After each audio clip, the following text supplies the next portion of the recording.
Hello বন্ধুরা, আজ আমি চলে এসেছি তিশাস কিচেন অ্যান্ড ট্রাভেলে। আপনারা সবাই কেমন আছেন? আমি একটা নতুন রান্না নিয়ে চলে এসেছি, এগ তড়কা নিয়ে। দেখুন, তার জন্য আমি বড়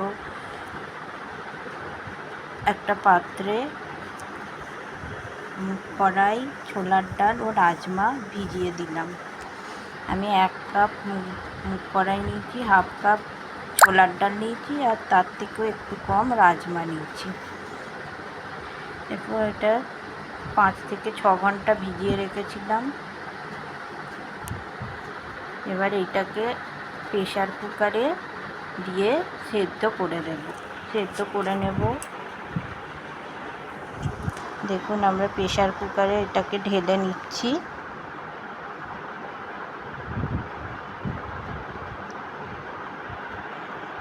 প্রেশারতে কড়াইটা ঢেলে নিয়ে জল দিলাম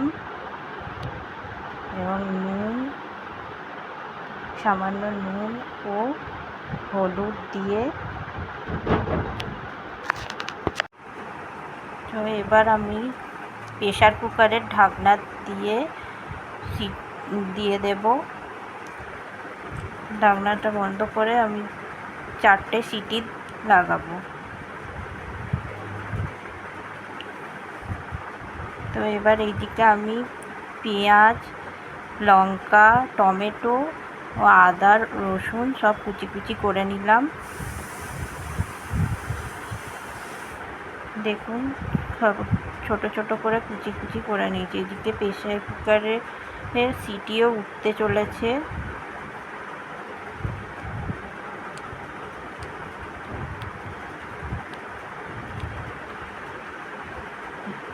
চারটে সিটি উঠে যাওয়ার পর প্রেশার কুকারটা খুলে আমি দেখে নেব ডালটা কতটা সেদ্ধ হলো।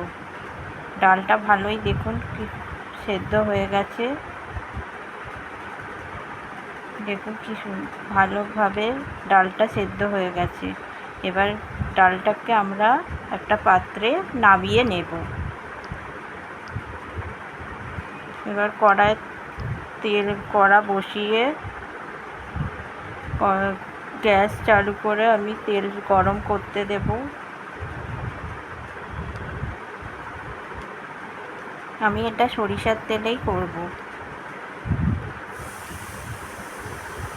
তাই কড়ায় তেল দিয়ে দিলাম। তেল দিয়ে তেলটা একটু গরম হলে তাতে গোটা জিরে ফোড়ন দেব।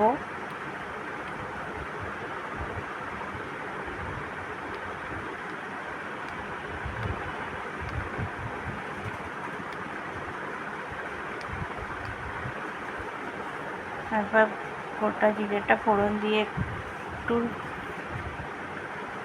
গরম হয়ে গেলে একটু নেড়ে চেড়ে তাতে দিয়ে দেব কুচানো পেঁয়াজ।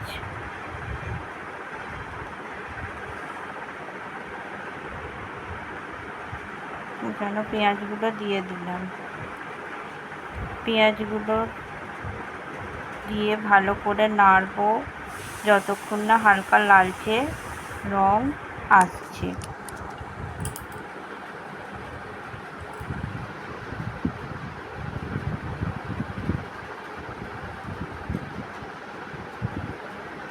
দেখুন, আমরা পেঁয়াজটাকে ভালোভাবে হালকা লালচে রং, আর একটু সামান্য তেল দিলাম। এবার রসুন কুচিগুলো আগে দিয়ে দিলাম, আদা কুচিটাও দিয়ে দিলাম। দিয়ে ওটাকে নাড়তে থাকবো।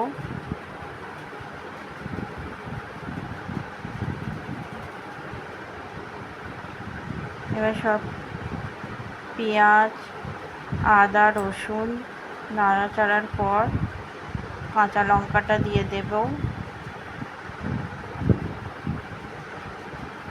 এরপর কুচনো টমেটোগুলো দিয়ে দেব।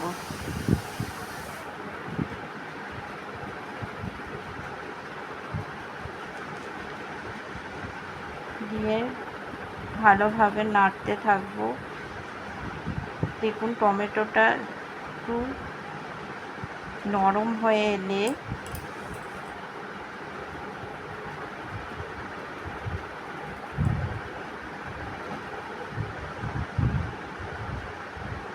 তাতে একটু নুন দিয়ে দিলাম পরিমাণ মতো। আমরা আগেই সেদ্ধর সময় যেহেতু নুন অ্যাড করেছি তাই কম মাত্রাতেই নুনটা অ্যাড করলাম। তো প্রয়োজন হলে আপনারা দেখে নিয়ে আবার নুন অ্যাড করতে পারেন।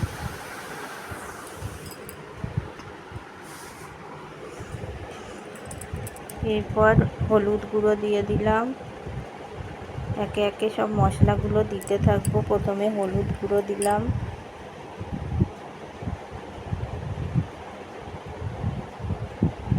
তারপর জিরে গুঁড়ো 1 চামচ, জিরে গুঁড়ো, কাশ্মীরি রেড চিলি পাউডার 1 চামচ, 1 চামচ ধনে গুঁড়ো দিয়ে দিলাম।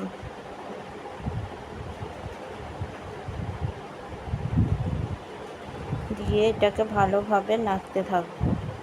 তেল ছাড়া পর্যন্ত আমরা এটাকে নাড়তে থাকবো। সামান্য জল দিলাম যাতে এটা নিচেটা একটু ধরে বসে বসে যাচ্ছিলো, তাই জন্য সামান্য জল দিয়ে এটাকে ভালোভাবে তেল ছাড়া পর্যন্ত নাড়তে থাকবো। দেখুন হালকা তেল ছেড়ে গেছে। এবার একটা ডিম ফাটিয়ে দিয়ে দেব।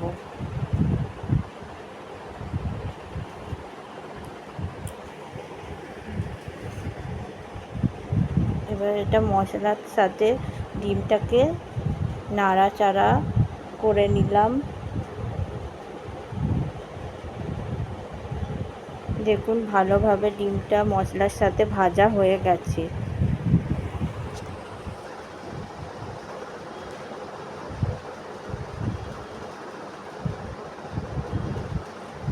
মশলার সাথে ডিমটা ভাজা হয়ে গেছে। এবার আমাদের সেদ্ধ করা কড়াইটা ঢেলে দিলাম।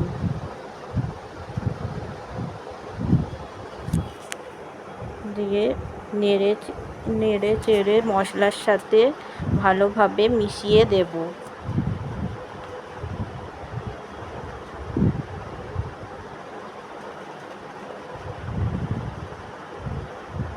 মশলার সাথে ভালোভাবে মিশিয়ে গিয়ে ফুটে ওঠা পর্যন্ত আমি অপেক্ষা করতে থাকবো। ভালোভাবে ফুটে উঠলে ও চারিদিক থেকে দেখুন তেল ছেড়ে দিয়েছে, তখন একটা চামচে করে ঘি নিয়ে তাতে কাসুরি মেথি কিন্তু অবশ্যই দেবেন। কাসুরি মেথি আর হলুদ আর কাশ্মীরি লঙ্কা দিয়ে এটাকে একটু গরম করে তরকারিতে ঢেলে দিলাম। এতে স্বাদটা খুবই ভালো আসে।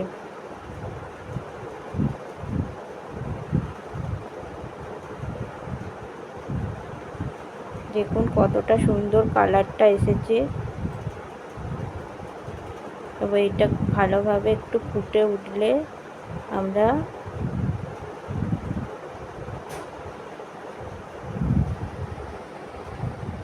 একটা পাত্রে ঢেলে নেব। দেখুন এবার রুটি, তড়কা আর স্যালাড পেঁয়াজের সাথে পরিবেশন করে কত সুন্দর লাগবে। প্লিজ সাবস্ক্রাইব করতে, কমেন্ট করতে এবং লাইক দিতে ভুলবেন না।